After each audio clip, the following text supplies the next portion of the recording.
Hi, I'm Allison Hazlett with Flick Direct, and I'm talking with Kate Beckinsale about Underworld Blood Wars. Hi, how are you? Good, how are you? I'm good. I think it's an appropriate title. It was extremely bloody. It is quite bloody. Yeah. No, we're not lying. Yeah, no, I feel like it was bloodier than the past ones. Was that purposefully, or do you feel like it just worked for this particular movie?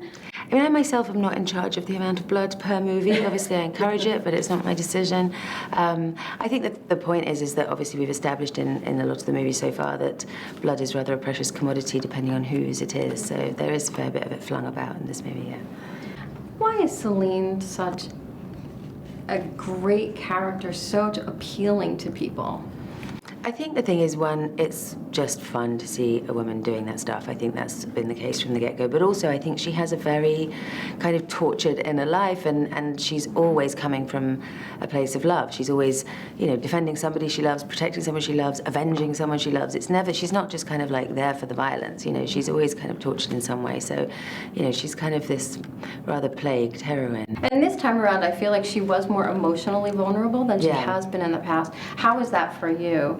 I think it was good. I think it was important because I think the stakes are higher in this movie. This is, you know, essentially a movie about a mother searching for her daughter, and you know, there's nobody more likely to kick your ass than a mom, you know.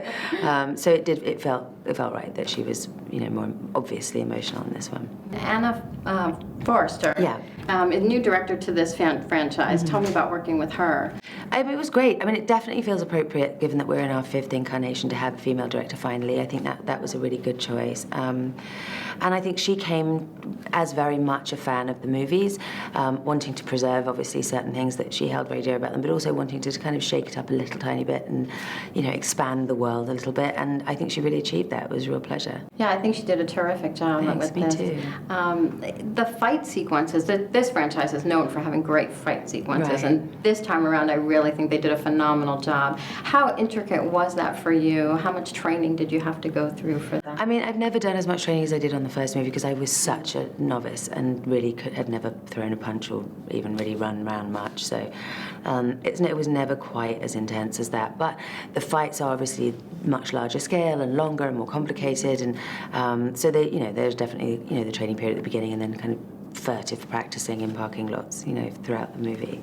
And tell me about working with Theo James again this time around. It's lovely, and one of the nice things about Underworld is that there are those familiar faces, whether it's a stunt coordinator or another actor that, you know, that pops up from 1 or 2 or 3 movies ago, and then you get your kind of influx of new blood too, which is Tobias and Lara and Clementine, you know, like new people. So having Theo, you know, Theo's obviously incredibly unattractive, so it's hard for us to look him full in the face because he's so ugly.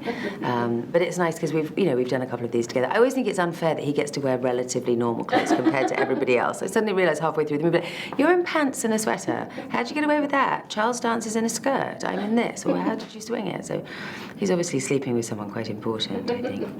We were actually talking earlier as how you do those stunts in that really tight outfit. I know. It does make things more difficult. There was one where I had to kind of flip up from lying down, which, you know, requires you to have, you know, fairly decent abs and you know, probably could manage it, but with a corset on, you're sort of immobilized, and I'd see, you know, Bradley James looking at me like this, like, you try it, mate, you know, you try it in this. It makes things harder. Plus, the costume will split in the crotch if you jump too hard. So I have to have some doubles. Well, we're certainly looking forward to seeing it on January 6th. Thank you so much.